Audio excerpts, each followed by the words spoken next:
Assalamualaikum warahmatullahi wabarakatuh. Selamat datang pada perkuliahan Kimia Organik 2 minggu ke-6. Topik kita untuk minggu ke-6 ini adalah karbohidrat bagian 1, yaitu terkait dengan monosakarida. Seperti yang kita ketahui dan sering kamu telah konsumsi di kehidupan sehari-hari, bahwa sebagian besar sumber energi berasal dari karbohidrat. Itu bisa kamu lihat dari berbagai jenis makanan yang terdapat pada poin-poin ini.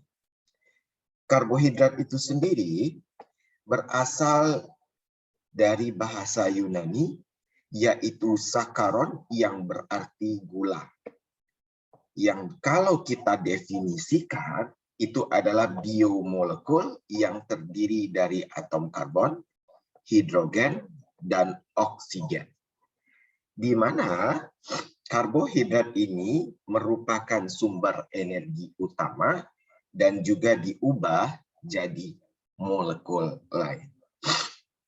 Perhatikan beberapa struktur dari karbohidrat berikut ini.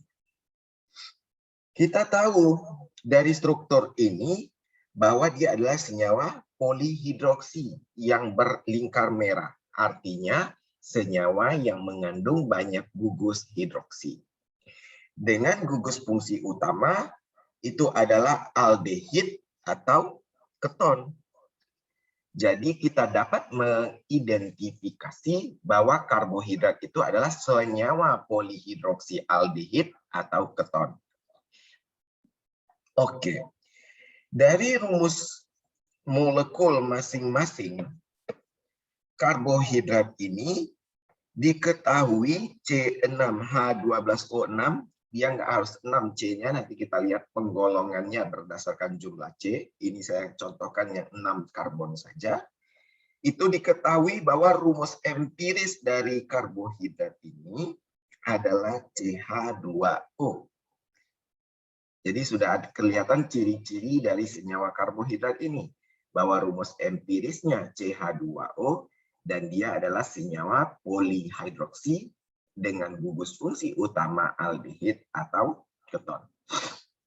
Oke. Sekarang kita lihat klasifikasi karbohidrat yang pertama, yaitu berdasarkan susunan molekulnya. Berdasarkan susunan molekul artinya unit penyusun dari karbohidrat itu sendiri. Karbohidrat yang pertama itu adalah monosakarida.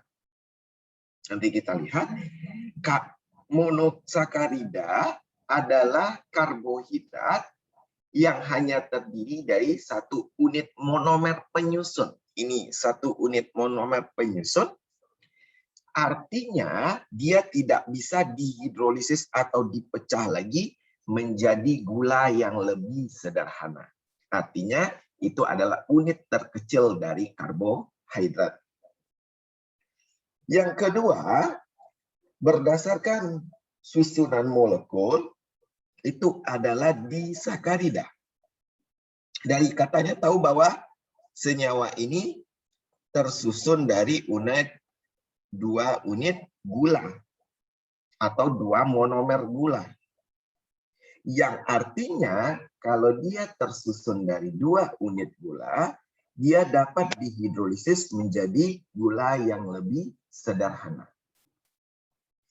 Yang terakhir, berdasarkan susunan molekulnya, karbohidrat yang terakhir adalah polisakarida. Artinya banyak, artinya lebih dari 2 unit monomer gula. Ingat itu. Jadi karbohidrat polisakarida disusun oleh lebih dari 2 monomer gula, yang artinya dia masih bisa dihidrolisis menjadi gula yang lebih sederhana. Oke, jadi kita punya 3 karbohidrat berdasarkan susunan molekul. Monosakarida artinya dia tersusun hanya satu oleh monomer gula dan tidak bisa dihidrolisis lagi menjadi gula yang lebih sederhana.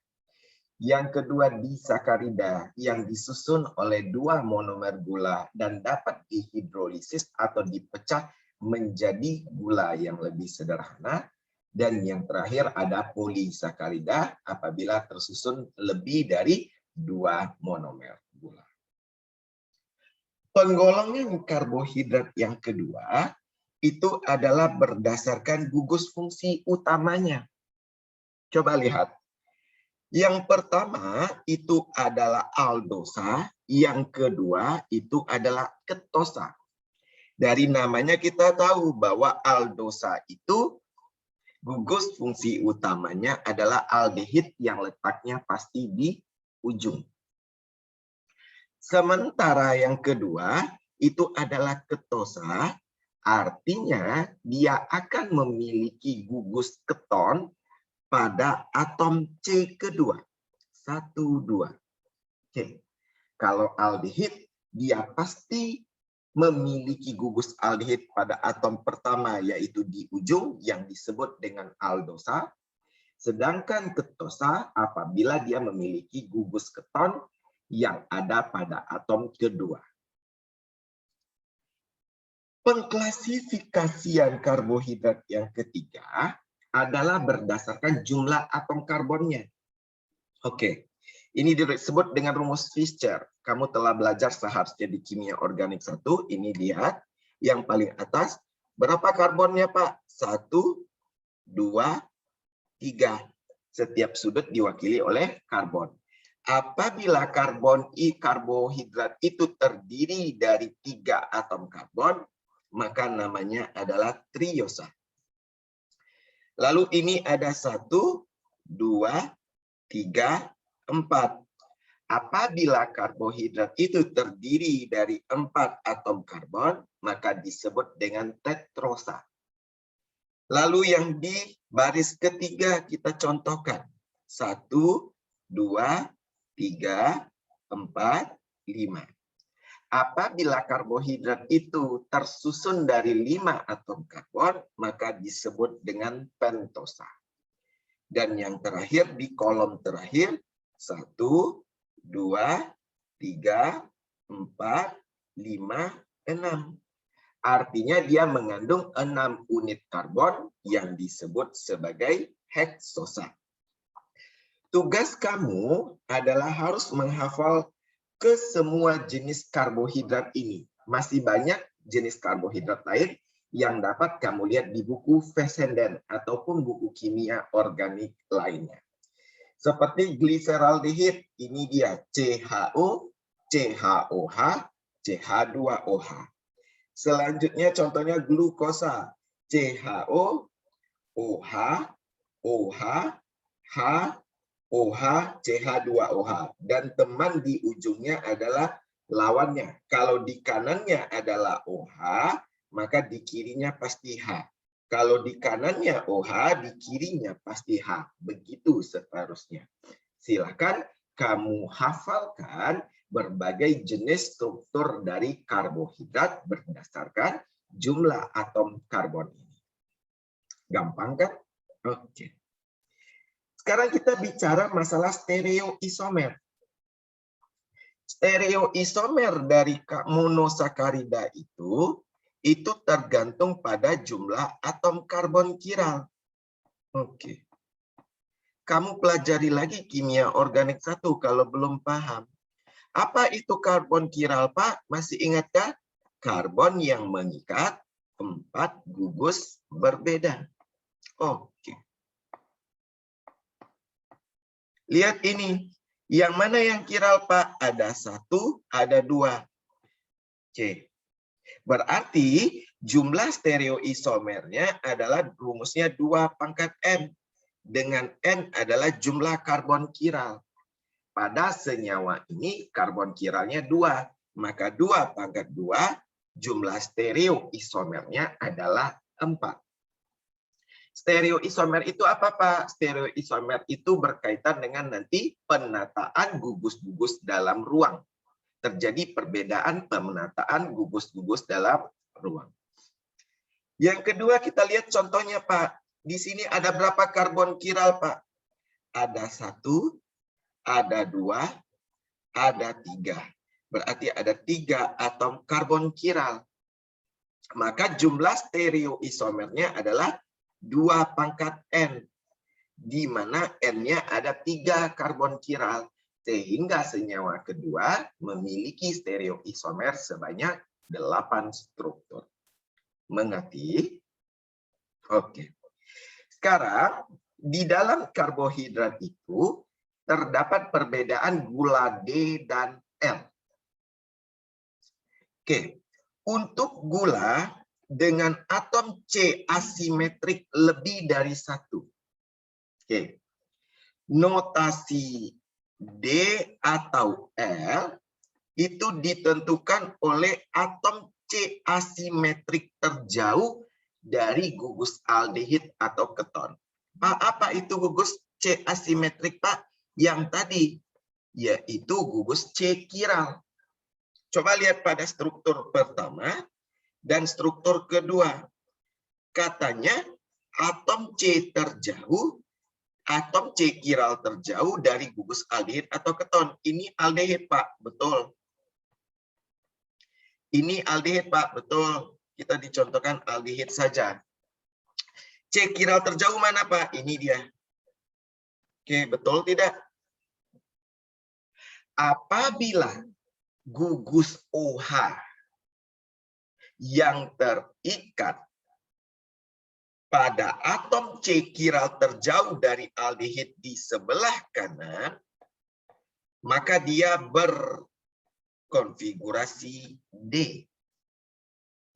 Sedangkan apabila gugus OH terjauh yang terikat ke C kiral terjauh dari aldehid terletak di sebelah kiri, maka dia berkonfigurasi L. Pak, dari mana tahu kita glukosa dia, Pak? Lihat ini. Lalu kamu cocokkan dengan struktur yang ada tadi. Coba dilihat. Ini dia. Jadi yang kamu lihat itu cukup 3 teratasnya. Oke. Jadi yang ini semuanya adalah kiral. Sehingga kamu cukup lihat ini. Oke. Berarti kamu tahu ini OH-nya di sebelah kanan, Pak. Berarti D alosa. Benar. Ini OH-nya di sebelah kanan, Pak. Berarti D, betul, altrosa. Kalau nanti OH-nya di sebelah kiri, maka dia L altrosa. Pak, ini OH-nya di sebelah kanan, Pak. Yaitu C kiral terjauhnya. Maka adalah D glukosa. Kalau nanti dia OH itu terletak di sebelah kiri, maka dia adalah L. Kalau yang karbonnya 5 gimana, Pak? Yang dilihat cukup 2 di atasnya. Kalau OH yang terikat pada kiral terjauh berada di sebelah kanan, maka dia adalah D ribosa. Oke. Tetapi apabila nanti OH terjauhnya terletak di sebelah kiri, maka dia adalah L ribosa. Gampang, bukan? Oke, kita lanjutkan. Kita telah belajar di kimia organik 1, yaitu di bagian aldehid dengan keton, bahwa apabila suatu aldehid atau suatu keton bereaksi dengan alkohol, dia akan membentuk, kalau aldehid dengan alkohol membentuk hemiasetal, sementara keton dengan alkohol akan membentuk hemiketal. Bagaimana mekanismenya, Pak? Sama. Ikatan rangkap yang terikat antara C dan O pada aldehid atau keton tertarik ke O, sehingga ini bermuatan parsial negatif, C-nya bermuatan parsial positif. Betul? Ya.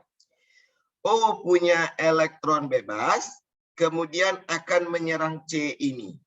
Yang mana hanya ini akan lepas atau disebut deprotonasi. Sehingga akan terikat alkohol tadi di gugus C tersebut yang membentuk hemiasetal. Apa itu hemiasetal, Pak? Apabila C-nya mengikat 2 dua atom O. Oke. Apabila dia aldehid, maka disebut asetal. Apabila nanti dia keton, maka disebut ketal. Hemi itu artinya ada gugus H-nya. Paham dulu? Oke. Selanjutnya, Pak, lalu ini kan O berangkat, Pak. Kenapa ini O jadinya tunggal, Pak? Kamu pasti bertanya ini. Oke, iya, dia akan mengikat H, maka menjadi OH. Begitupun ini, ikatan antara C dan O tertarik ke O. O punya elektron bebas pada alkohol, ini keton, betul? Karena mengikat dua gugus R, alkil. O itu akan menyerang C, yang dilanjutkan dengan deprotonasi. Kemudian O ini akan mengikat H sehingga terbentuk OH. Sedangkan RO ini akan terikat pada C tersebut sehingga akan terbentuk hemi ketal. Paham? Kalau kamu belum paham, silakan lihat lagi catatan kimia organik 1 di bagian aldehid dan keton. Sekarang, Pak, tadi dia kan strukturnya adalah Fischer. Fischer itu yang mana, Pak? Fischer itu yang bergaris seperti ini tadi. Ini namanya Fischer. Sekarang, dia rumusnya itu dalam bentuk yang disebut sebagai Howard. Oke, ingat itu. Kita akan mengubah. Bagaimana mengubah rumus Fischer menjadi rumus Howard. Oke. Yang bisa membentuk siklik siapa, Pak? Howard itu artinya rumus siklik dari karbohidrat. Ingat. Siapa yang bisa membentuk siklik, Pak? Yang bisa membentuk siklik adalah pentosa dan heksosa, yaitu karbohidrat yang memiliki 5 atom karbon dan atau 6 atom karbon. Melalui reaksi yang tadi, reaksi antara keton atau aldehid dengan gugus OH. Itu yang disebut sebagai Howard. Kalau kita nanti sudah ketemu struktur dari Howard-nya, apabila OH pada C pertama terletak di bawah, maka dia disebut sebagai alfa. Apabila OH pada C pertama terletak ke atas, maka disebut beta. Selanjutnya, apabila CH2OH di atas, maka dia adalah D. Oke, kalau nanti dia di bawah CH2OH-nya berarti adalah L. Namanya diawali dulu dengan alfa. Berarti ini namanya yang benar, alfa, D. Ini berasal dari glukosa, betul. Maka kita beri namanya glukopiranosa. Jadi disisipkan kata piran. Apa itu piran, Pak? Piran itu artinya siklik 6. Kalau dia nanti membentuk siklik 5, apa, Pak? Kalau dia membentuk siklik 5 disebut furan. Maka nanti furanosa. Kalau kita bicara piranosa, artinya dia bersiklik 5. 6. Kalau dia furanosa, berarti bersiklik 5. Oke, sekarang kita lihat. Bagaimana proses siklisasinya, Pak? Saya tulis sekarang. Oke. Saya lebih baik menulisnya saja. Oke ya. Oke, kita lihat.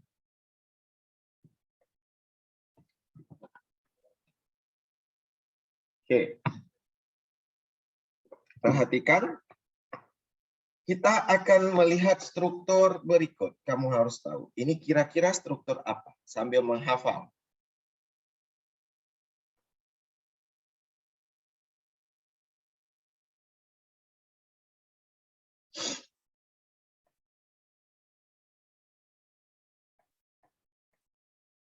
Oke. Ini adalah glukosa. Kalau rumus Fischer-nya. Coba lihat.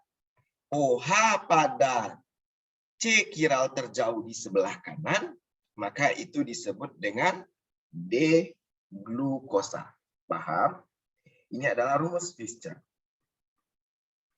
Untuk mengubahnya ke dalam rumus Haworth, nanti yang di sebelah kanan itu letaknya adalah di bawah, yang di sebelah kiri itu letaknya nanti adalah di atas. Itu dulu. Paham? Oke. Kita beri nomor. Ini nomor 1, nomor 2, 3, 4, 5, 6.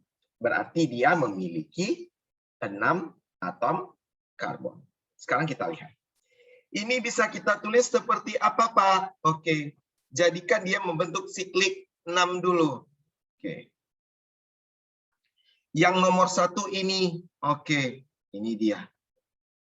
Sampai sana paham dulu. Sekarang selanjutnya kita beri nomor 1, 2, 3, 4, 5, 6. 6 siapa, Pak? 6 adalah CH2OH. Oke. Selanjutnya kasih garis seperti ini. Oke. Nomor 2. Yang di sebelah kanan itu letaknya di bawah. Siapa yang di kanan? OH, berarti OH di bawah, H di atas. Begitupun nomor 3. Yang di kanan di bawah berarti H, ini adalah OH. Nomor 4. Itu ada OH di bawah karena dia di kanan, ini H. Nomor 5 yang di bawah adalah OH, ini H. Tadi dibilang bahwa yang akan berikatan dengan CH2O atau CHO atau aldehid itu adalah gugus OH terakhir. Berarti yang C kelima. Maka kalau demikian, kita harus putar dia dulu secara berbarengan. Kita putar nih. OH ini ke sini. CH2OH ke sini. H itu ke sini. Maka seperti apa, Pak, perputarannya? Oke, lihat nih. Oke ya, sekarang kita lihat. Saya tulis di bawahnya supaya gampang nanti. Oke. Saya nggak tulis nomor lagi. Nomor tadi untuk memudahkan kamu. Oke. Di sini ada OH. Oke. Di sini OH. Di sini H. Di sini OH. Di sini H. Di sini OH. Di sini H, di atas adalah CH2OH dan H. Ini reaksi apa yang terjadi, Pak? Itu reaksi yang tadi, pembentukan hemiasetal ataupun hemiketal. Yang O elektronnya ke arah O, membentuk parsial negatif. Ini punya elektron bebas, membentuk C, sehingga ini lepas H-nya. Sementara O ini akan menangkap H+. Sehingga akan membentuk apa, Pak? Sehingga akan membentuk di sini O karena lepas. Betul tidak? Oke. Di sini akan nanti OH. Oke. Kan dia membentuk OH. Dari mana, Pak? Ini dia yang mengikat H+ tadi. Ini OH, ini H, ini OH, ini H, ini OH, ini H, ini CH2OH, dan ini H. Oke, maka kita tahu kalau dia tidak ke atas atau tidak ke bawah, berarti dia bukan alfa atau beta. Tadi udah dibilang, kalau alfa kapan? Kalau OH-nya di bawah. Kapan kalau dia beta? Berarti kalau OH-nya ke atas. Kalau belum jelas, maka tidak usah dituliskan alfa atau betanya. CH2OH ini di mana, Pak? Ke atas, maka D. Betul tidak? Betul, dia D. Sesuai dengan rumus Fischer-nya. Maka bisa kita beri apa namanya, Pak? D. Gluko, karena berasal dari gluko. Siklik berapa, Pak? Siklik 6. Maka piran diakhiri dengan osa. Maka glukopiranosa. Paham? Mengerti pembentukan sikliknya? Oke. Sekarang kita coba kalau dia adalah siklik 5. Supaya berbeda, saya contohkan dia adalah L-arabinosa. Jangan D lagi, Pak. Baik. CHO. O ini OH. Ini adalah H. Ini OH. Ini H. Oke. Ini OH. Ini H. Kamu silakan cek di tabel tadi. Ini bernama L-arabinosa. Oke. Maka, kenapa Pak? Karena OH-nya terletak di sebelah kiri. Beri nomor 1, 2, 3, 4, 5. Karena ada 5 karbon Pak, maka dia membentuk nanti siklik 5. Rancang sebagai siklik 5. Kamu beri nomor 1, 2, 3, 4, 5. Sampai sana paham dulu? Mengerti? Oke. Sekarang kita tulis ini ada aldehid, betul yang nomor 1. Yang di kanan di bawah berarti H, OH. Lalu nomor 3 di bawah OH, di ini apa? H karena dia di atas. Nomor 4 di bawah siapa? H karena dia di kanan, ini OH. Nomor 5 adalah CH2OH. Yang akan bereaksi dengan CHO atau aldehid Pak adalah OH paling ujung, yaitu yang pada C anomerik. Berarti itu yang akan terikat. Supaya dia dekat, maka kita putar. Apa yang kita putar Pak? Yang kita putar posisinya. OH ke sini, CH2OH ke sini, dan H ke sini. Itu yang kita putar bertiga. Maka dia akan menjadi seperti apa perputarannya Pak? Udah selesai sebenarnya. Ini ada COH, yang lain tinggal kita salin. Saya nggak memberi nomor lagi. Oke. Ini ada H, ini ada O. Ini ada CH2OH dong. Oke. Oke, kita lihat. Ini CH2OH, betul tidak? Karena kita putar, saya salah tadi. Ini H, ini OH. Oke. OH.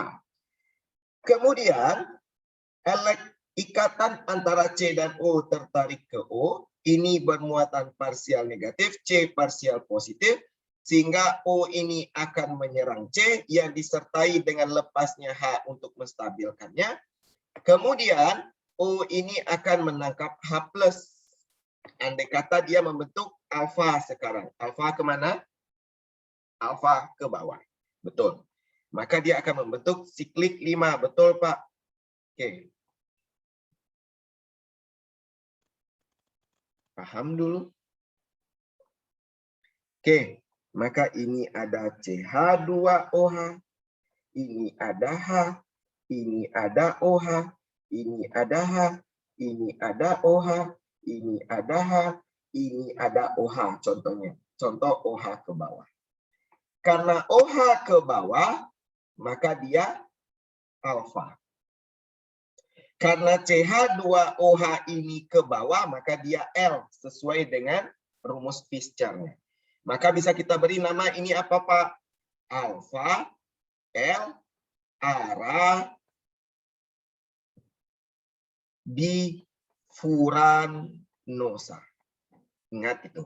Alfa L arabifuranosa. Kenapa furan Kak?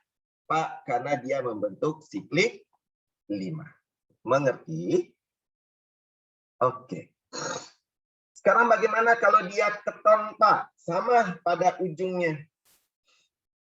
Kalau dia keton gugusnya, oke, kita lihat ada fruktosa contohnya. D-fruktosa kita contohkan. Ini adalah D-fruktosa.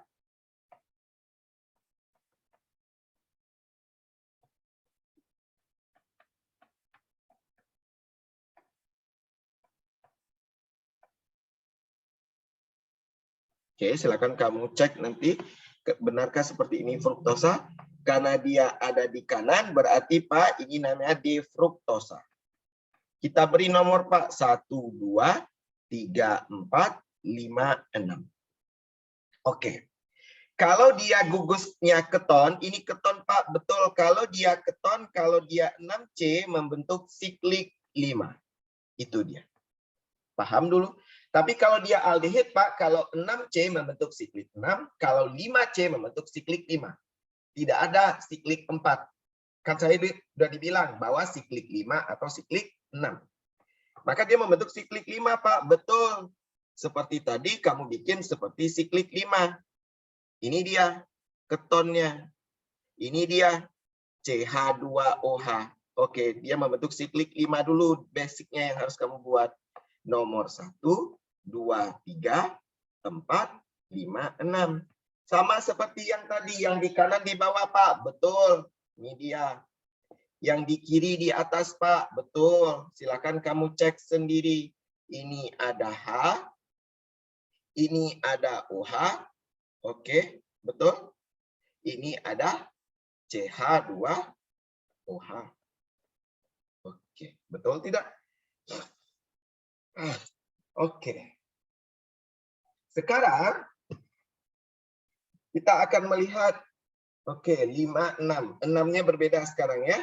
Sekarang kalau pada dia keton, ada aturannya, sorry. Kalau pada keton, oke. Ini 5-nya, perhatikan. Ini 5, ini 6. Jadi begitu ke atas. Kalau kena keton. Berarti CH2OH, ini OH. Jadi ingat itu. Kalau pada aldehid kan tadi sesuai A yang ada. Oke. Ini sudah OH berada dekat keton, Pak. Sudah. Maka kemudian ini akan ke sini. Oke. Kemudian O punya elektron bebas akan menyerang C karena bermuatan parsial positif. Sehingga dia akan membentuk apa, Pak? Dia akan membentuk O. Oke. Andai kata nanti dia OH-nya ke bawah. Oke. Ini CH2OH. Pak, ada aturannya nggak, Pak? Nggak ada, kecuali di soal dibikin dia alfa atau beta. Kalau tidak, ya terserah kamu mau membikinnya alfa atau beta. Ini CH2OH. Ingat. Karena ini OH-nya di bawah, maka alfa. Ini CH2OH paling ujungnya di atas, maka D. Maka ini diberi nama apa, Pak? Alfa D. Frukto. Dia dari frukto tadi. Siklik 5 berarti furanosa. Kenapa dibilang furan, Pak? Karena dia siklik 5. Paham sampai di sini? Oke, sekarang cobakan. Halaman 15 PPT. Ubahlah rumus Howard berikut. Coba kerjakan PPT halaman 15. Selama mengerjakan itu, silakan kamu skip video ini dahulu. Setelah kamu selesai mengerjakan, baru kamu lanjutkan melihat video ini. Dianggap kamu sudah mengerjakan. Kita lanjutkan dengan topik berikutnya. Itu adalah reaksi monosakarida. Reaksinya yang pertama adalah reaksi oksidasi glukosa. Oksidasinya ada banyak jenisnya. Yang pertama membentuk asam aldonat. Dengan siapa? Kalau dia bereaksi dengan BR2 dilanjutkan hidrolisis dengan pH 5,6. Apapun karbohidrat aldehidnya, maka akan berubah aldehidnya menjadi asam karboksilat. Lalu penamaannya gimana, Pak? Karena ini ada D, maka D-glukosa. Ini contohnya glukosa. Kamu harus hafal struktur karbohidrat tadi. Karena dia menjadi COOH, kamu tinggal beri ganti akhiran osa dengan onat dan diawali asam. Maka menjadi asam D-glukonat. Pak, berarti kalau nanti D-galaktosa dioksidasi dengan BR2 dengan H2O dalam pH 5,6, apa jadinya, Pak? Maka namanya adalah asam, oke,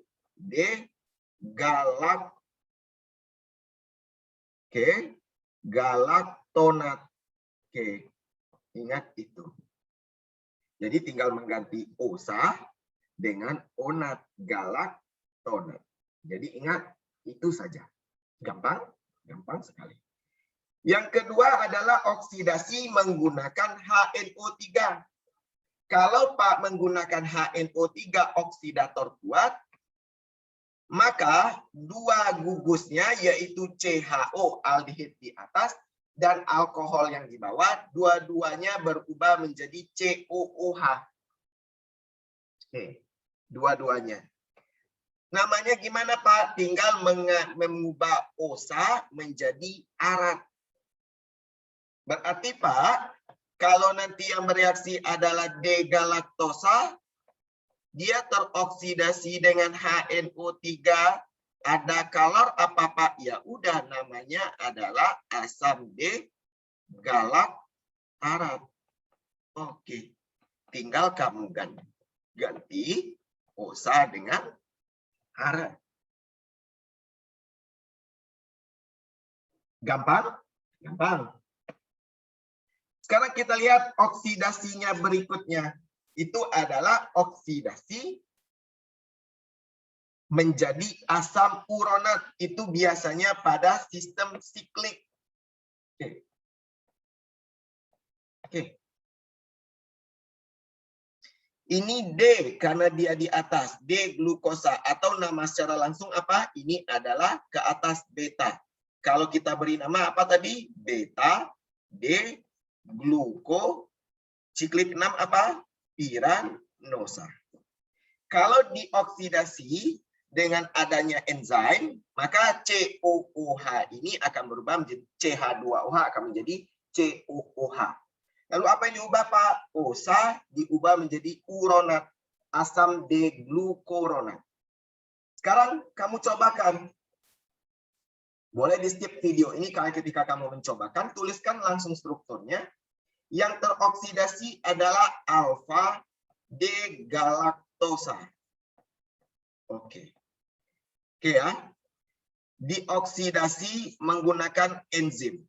Gambarkan produknya dan beri nama produknya.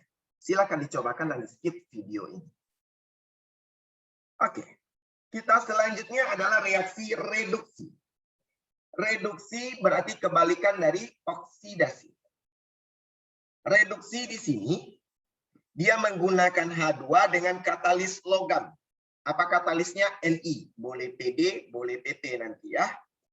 Maka itu tinggal mengubah aldehidnya terreduksi menjadi alkohol primer. Itu pasti. Ingat itu. Itu pelajaran di aldehid dan keton. Namanya Pak, tinggal mengubah OSA menjadi sitol. Sekarang kamu cobakan. Ini apa Pak? D-glukosa. D-glukosa berarti D-glusitol. Coba kamu reduksi D-galaktosa dengan H2 dan katalis Ni. Tuliskan struktur dan tuliskan namanya. Oke. Dianggap kamu sudah ini. Selanjutnya adalah pembentukan asetat Pak. Oke. Pembentukan asetat itu terjadi antara gugus. Ini pada siklik ya, senyawa sikliknya. Yaitu rumus Howard-nya. Yaitu antara CH2OH yang di atas tadi. Yang menyatakan ini adalah D. Betul? Ini ke atas, maka dia beta. Ini sama saja rumusnya seperti ini ya. Yang seperti ini. Cuma itu membentuk kursi. Sama saja. Ini ke atas beta. Ini ke atas D, maka namanya adalah beta D-glukopiranosa. Direaksikan dengan apa Pak? Anhidrida asetat. Apa itu Pak? CH3, CO, O, CO, CH3. Ini dia. Kan 2 kali. Ini yang 2 kali. Oke. Nanti siapa Pak yang bereaksi? Yang bereaksinya itu adalah, kan yang bereaksi tadi CH2OH, saya buat yang bagian itunya saja, direaksikan dengan, ini ada lainnya, CH3, CO, OCO, CH3. Dengan siapa dia bereaksi Pak? Yang bereaksi adalah membentuk ester. Apa yang diganti Pan, Pak? Mengganti OH dengan ini saja. Selesai. Jadinya apa, Pak? Berarti menjadi CH2O CO CH3. Itu saja, ini dia. CH2 O2 kali ini dia, C ini dia CH3. Paham? Oke. Oke. Namanya apa, Pak? Penta. Penta itu udah pasti 5 berarti ya. O-asetil. Ini tempat terikatnya beta D-glukopiranosil. Kamu tinggal mengganti ini. Sekarang yang lain kan sama. Coba lihat nih. Beta D-glukopiranosa. Sekarang coba kamu tulis reaksi alfa D galaktopiranosa dengan CH3 CO O CO CH3. Tuliskan struktur dan namanya. Oke. Sekarang terakhir, bagaimana kalau dia membentuk ether, Pak? Oke, saya gambarkan saja biar kamu jangan bingung ya. Oke. Supaya jangan bingung yang ini. Oke, saya gambarkan. Coba lihat.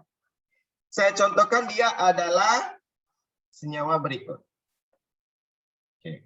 Ini ada OH, ini ada H, ini ada OH, ini H, ini OH, ini H, ini ada OH, ini H, ini CH2OH. Ini glukosa, Pak. Ya, silakan berdasarkan perubahan rumus Howard menjadi rumus Fischer menjadi Howard. Ini di atas, Pak, berarti D. Ini di bawah, Pak, berarti apa? Alfa. Maka namanya alfa D glukopiranosa. Oke.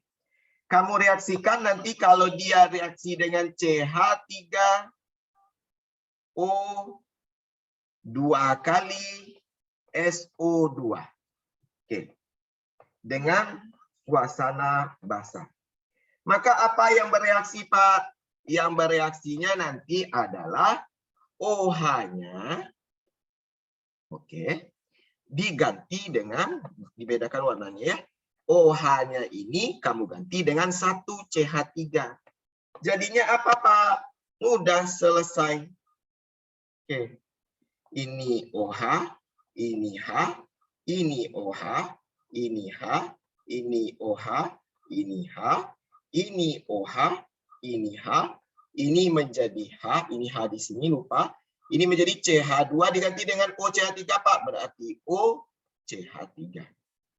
Namanya apa, Pak? Namanya kamu tinggal beri metil tetra O metil. Itu pasti. Yang membeda apa, Pak? Yang berbeda nanti namanya ini saja. Karena di sana tidak ada alfa beta lagi D. Karena tidak ada CH2OH. Glukopiranosida. Ini dia yang membedakan namanya. Piranosida. Bukan piranosa lagi. Jadi yang berbeda ini. Ini pasti. Ini pasti. Kalau direaksikan dengan CH3 2 kali. Ini membentuk apa guys fungsinya? Ether. Metil tetra O metil. Yang berbeda piranosida yang kamu ganti dari SA. Oke. Sekarang cobakan bagaimana kalau dia adalah, saya lihat dulu. Oke. Alfa D-manosa. Oke. Direaksikan dengan CH3O 2 kali SO2 dalam suasana basah. Silakan, apa struktur dan namanya. Kalau kamu belum tahu rumus Howard-nya, kamu ubah dulu dari rumus Fischer ke rumus Howard-nya. Oke, demikianlah pertemuan kita pada minggu ke-6 ini. Sampai jumpa di minggu ke-7. Semoga memahaminya. Kalau belum, silakan diulang lagi videonya. Kalau masih belum, diulang lagi Kalau masih belum, silakan ditanya ke saya. Terima kasih. Assalamualaikum warahmatullahi wabarakatuh.